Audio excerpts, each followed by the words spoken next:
வணக்கம். நீங்க எங்ககிட்ட பகிர்ந்துகிட்ட ஒரு அற்புதமான மூலத்தை வச்சு இன்னைக்கு நாம ஒரு ஆழமான பயணத்துக்கு போறோம். இது வள்ளலார் எழுதின ஒரு சின்ன பாடல். ஆனா இந்த பிரபஞ்சத்தோட மொத்த ரகசியத்தையும் ஒரு 8 வரியில அடக்குன மாதிரி இருக்கு. நாம பாக்குற இந்த உலகத்துல இருந்து ஆரம்பிச்சு தத்துவங்கள், அப்புறம் பிரபஞ்ச சக்தி, நமக்குள்ள இருக்கிற உணர்வுகள்னு எல்லாத்தையும் தாண்டி கடைசியா ஒரு பேருண்மையில போய் நிக்குது இந்த பாடல். நம்மளோட நோக்கம் என்னன்னா, இந்த பாடலோட ஒவ்வொரு படியிலையும் ஏறி வள்ளலார் கண்ட அந்த ஒற்றை தெய்வத்தோட அந்த தனித்துவமான ஒலியோட தன்மைய நாமளும் சேர்ந்து புரிஞ்சுக்க முயற்சி பண்றதுதான். நிச்சயமா. இது வெறும் ஒரு தத்துவ விளக்கம் இல்ல. இது ஒரு அனுபவ பகிர்வு. வள்ளலார் ஒரு விஞ்ஞானி மாதிரி பருப்பொருளிலிருந்து ஆரம்பிச்சு ஒவ்வொன்றையும் பகுத்தாய்ந்து இதுக்கெல்லாம் மூலமா இருக்கிற அந்த ஒளிய எப்படி அடைஞ்சேன்னு சொல்றாரு. சொல்லப்போனா இது பிரபஞ்சத்தோட மூலத்துக்கான ஒரு வரைபடம், ஒரு மேப் மாதிரி. ரொம்ப அழகா சொன்னீங்க, அனுபவ பகிர்வு. சரி, நாம அந்த பயணத்தை தொடங்கறதுக்கு முன்னாடி அந்த முழு பாடலையும் ஒரு தடவை கேட்டுடலாம். அப்போதான் அதோட முழு வீச்சு நமக்கு புரியும். இதோ அந்த பாடல்.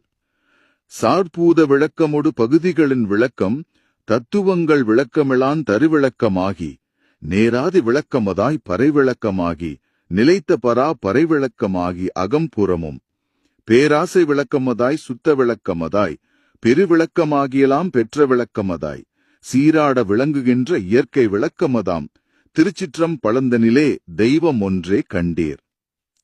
கேட்கும்போதே ஒரு விதமான அமைதி வருது. சரி, முதல் வரியிலிருந்தே ஆரம்பிக்கலாம். சார்பூத விளக்கமோடு பகுதிகளின் விளக்கம். பஞ்சபூதங்கள் பத்தி பேசுறாரு. நிலம், நீர், நெருப்பு, காற்று, ஆகாயம். இந்த இடத்துல எனக்கு ஒரு சின்ன சந்தேகம் வருது. அந்த தெய்வீக ஒளிதான் இந்த பூதங்களை உருவாக்குச்சுன்னு சொல்றாரா, இல்லனா இந்த பூதங்களோட உண்மையான இயல்பை நமக்கு விளக்குதுன்னு சொல்றாரா? ரெண்டுக்கும் வித்தியாசம் இருக்கு இல்லையா? ரொம்ப முக்கியமான கேள்வி. இங்கதான் வள்ளலாரோட நுட்பமே இருக்கு. அவர் உருவாக்கியதுன்ற வார்த்தைய பயன்படுத்தல, விளக்கம்னு தான் சொல்றாரு.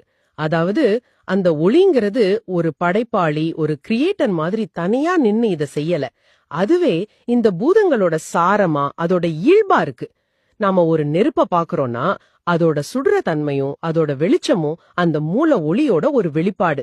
நாம பாக்குற ஒரு கல், அதோட திடத்தன்மை எல்லாமே அந்த ஒளியோட விளக்கம்தான்.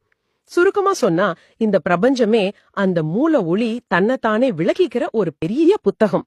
பூதங்கள் அந்த புத்தகத்தோட முதல் அத்தியாயம். அப்போ நாம பாக்குற, தொடுற, உணர்ற இந்த உலகமே அந்த ஒளிக்கு ஒரு கமெண்ட்ரி மாதிரி சொல்லலாமா? எல்லாம் அதைத்தான் விளக்கிட்டு இருக்கா. இதுவே ஒரு பெரிய விஷயம்தான். ஆனா வள்ளலார் இங்க நிக்கல, திடீர்னு ஒரு பெரிய தாவல் தாவறாரு. பருப்பொருள் தத்துவத்துக்கு போறாரு. தத்துவங்கள் விளக்கம் எல்லாம் தருவிளக்கமாகி. இது ஒரு மிகப்பெரிய பாய்ச்சல் இல்லையா? இயற்பியல்ல இருந்து நேரா மெய்யலுக்குள்ள குதிக்கிற மாதிரி இருக்கு. இங்க தத்துவங்கள்னு அவர் அதை சொல்றாரு. மிக சரியான வார்த்தை, பாய்ச்சல். ஆமா, இது ஒரு குவாண்டம் லீப் மாதிரி. தத்துவங்கள்ன்றது இந்திய மெய்யியல்ல, குறிப்பா சைவ சித்தாந்தத்துல வர்ற பிரபஞ்சத்தின் அடிப்படை கூறுகள். மனம், புத்தி, அகங்காரம், ஆன்மா, கர்ம வினைன்னு மொத்தம் 36 தத்துவங்கள் இருக்கு. இதெல்லாம் கண்ணுக்கு தெரியாத, ஆனா நம்மையும் இந்த உலகத்தையும் இயக்குற நுட்பமான சக்திகள். வள்ளலார் என்ன சொல்றாருன்னா, கண்ணுக்கு தெரியற பூதங்களுக்கு மட்டும் இல்ல, நம்ம மனசுக்குள்ளேயும் இந்த பிரபஞ்சத்தோட இயக்க விதிகளுக்கு பின்னாலேயும் இருக்கிற இந்த நுட்பமான தத்துவங்களுக்கும் விளக்கமா இருக்கிறது அதே ஒரே ஒளிதான். இதுல ஆச்சரியமான விஷயம் என்னன்னா, வெளி உலகின் அறிவியலும், அதாவது science of the outer world, அக உலகின் அறிவியலும் science of the inner world ஒரே இடத்துல இணையுது. ரெண்டுக்குமான மூலம் ஒண்ணுதான். ஓகே, இப்ப கொஞ்சம் புரியுது. அதாவது வெளியில இருக்கிற ஹார்ட்வேருக்கும் உள்ள இருக்கிற சாஃப்ட்வேருக்கும் ஒரே பவர் சோர்ஸ் தான் சொல்றாரு. சரி, இது வரைக்கும் நான் அவரோட பயணத்துல கூடவே வந்தேன். ஆனா அடுத்த வரிகள்ல பறை, பராபரைன்னு சில வார்த்தைகள் வருது. நேராதி விளக்கமதாய் பறை விளக்கமாகி நிலைத்த பராபரை விளக்கமாகி. இப்போ நாம ரொம்பவே ஆழமான, ஒரு மாதிரி அமானுஷ்யமான தளத்துக்குள்ள போற மாதிரி உணர்றேன். சத்திய சொல்லணும்னா இந்த வார்த்தைகளை கேட்கும்போது கொஞ்சம் தொலைஞ்சு போன மாதிரி இருக்கு. இத கொஞ்சம் எளிமையா விளக்க முடியுமா? நீங்க இப்படி உணர்றது ரொம்ப இயல்பு. ஏன்னா நாம அறிவின் தளத்துல இருந்து உணர்வின் தளத்துக்கு நகர்றோம். இதை எளிமையா புரிஞ்சுக்க ஒரு கற்பனை செஞ்சு பார்க்கலாம். ஒரு பெரிய கடல் இருக்குன்னு வச்சுக்குவோம்.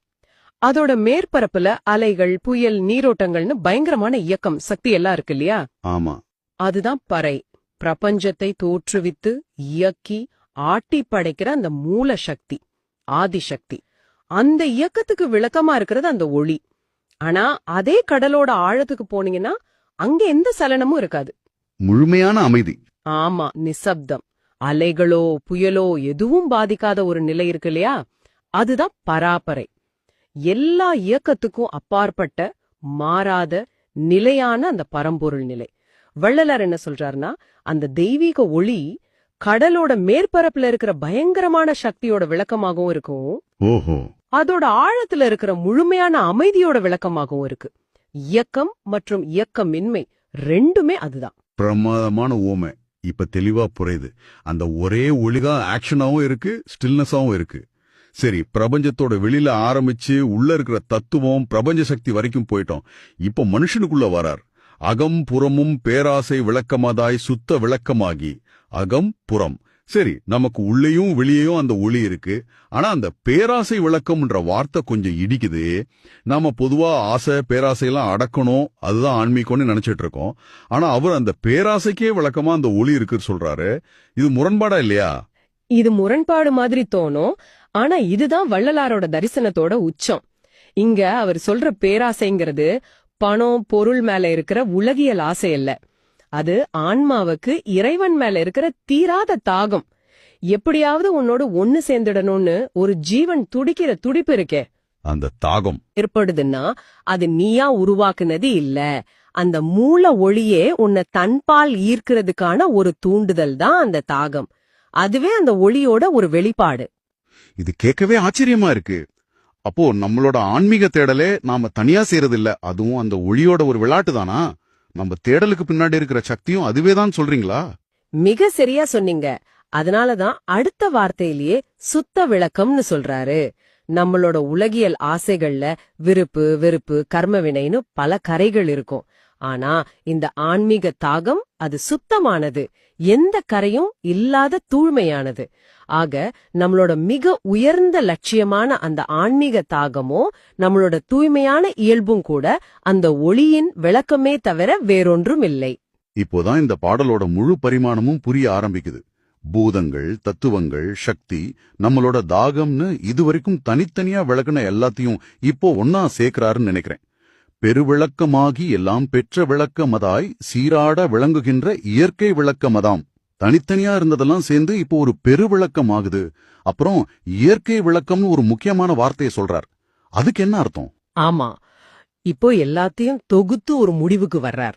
இதுவரைக்கும் விவரிச்ச அத்தனையும் உள்ளடக்கியதுனால அது ஒரு பெருவிளக்கம், a grand illumination. அது எதையும் விட்டு வைக்கல, அதனால எல்லாம் பெற்ற விளக்கம், the illumination that contains everything.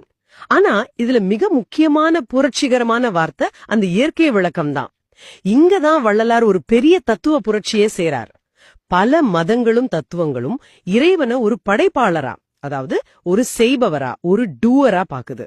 ஆமா, சரிதான். ஆனா வள்ளலார் இங்கே இறைவனை ஒரு இருப்பா, ஒரு பீயிங்கா காட்டுறார்.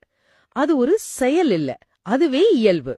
சூரியன் ஒளி கொடுக்கிறது அதோட குணம், அதுக்காக அது எந்த முயற்சியும் எடுக்கிறது இல்ல. அதுபோல இந்த பேருண்மை பிரகாசிக்கிறதுங்கிறது பிரபஞ்சத்தோட இயல்பு, குணம். அது செயற்கையா யாராலையும் உருவாக்கப்பட்டதில்ல. ஒரு நிமிஷம், இது ரொம்ப ஆழமான கருத்து.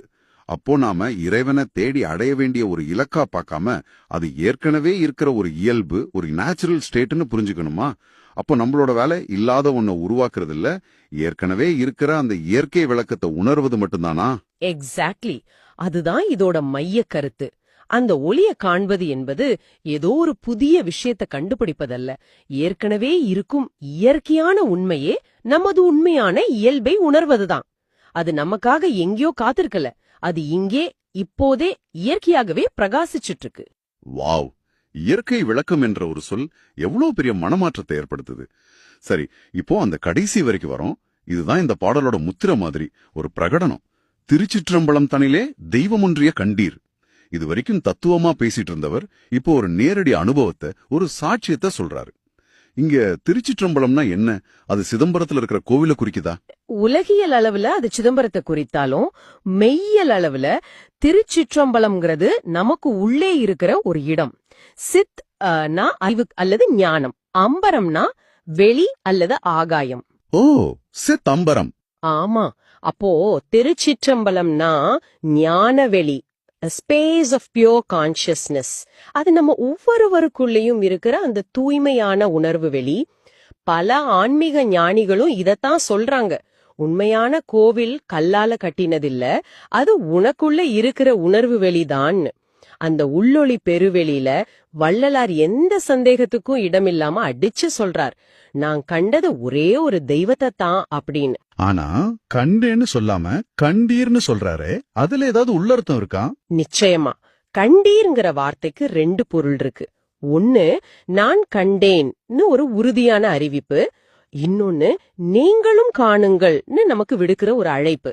இந்த பாடல் பூரா அவர் விவரிச்ச அத்தனை வடிவங்களாகவும், பூதங்களாகவும், தத்துவங்களாகவும், சக்தியாகவும், ஆன்மாவின் தாகமாகவும், பிரபஞ்சத்தின் இயற்கையாகவும் இருப்பது அந்த ஒரு தெய்வம்தான் என்பது அவர் கண்டறிந்த பேருண்மை. அது நம்பிக்கை இல்ல, நேரடி அனுபவம். அந்த அனுபவத்துக்கு நம்மையும் அழைக்கிறார். அப்படியானால் இந்த பாடல் ஒரு பெரிய மலையோட அடிவாரத்துல ஆரம்பிச்சு ஒவ்வொரு சுத்தியா ஏறி கடைசியா சிகரத்தை அடைஞ்சு அங்கிருந்து பார்க்கும்போது எல்லாமே ஒன்னாதான் தெரியுதுன்னு சொல்ற மாதிரி இருக்கு. பௌதீக உலகத்துல ஆரம்பிச்சு தத்துவங்கள் வழியா பயணிச்சு சக்தி நிலைகளை கடந்து நம்மளோட ஆன்மீக தாகத்தையும் புரிஞ்சுகிட்டு கடைசியா இது எல்லாமே அந்த இயற்கை விளக்கமான ஒரே தெய்வத்தோட வெளிப்பாடுதான்னு தன் உள்ளுணர்வு வெளியில அவர் நேரடியாக கண்டத நமக்கு விளக்கியிருக்கார். மிகச் சரியான தொகுப்பு. இறுதியா ஒரு கேள்விய உங்களைத்தையும் நம்மை கேட்டுக்கிட்டு இருக்கிற உங்களைத்தையும் விட்டுட்டு போறேன். வள்ளலார் தெய்வம் ஒன்றே கண்டீர்னு சொல்றார். அந்த இயற்கை விளக்கம் என்பது எல்லாவற்றின் இயல்பாக நம்மளோட இயல்பாகவே ஏற்கனவே இருக்குதுன்னா, அப்போ அதை காண்பதுன்னா என்ன? அது கண்ணால பாக்குற மாதிரியான ஒரு செயலா, இல்ல அதை நாம வெளியில தேடுற ஒரு பயணமா, இல்ல நமக்குள்ளேயே திரும்பி நாம யாருங்கிற நம்மோட இயல்ப உணர்ற ஒரு நிலையா? இந்த கேள்வியோட உங்களை சிந்திக்க விடுகிறோம்.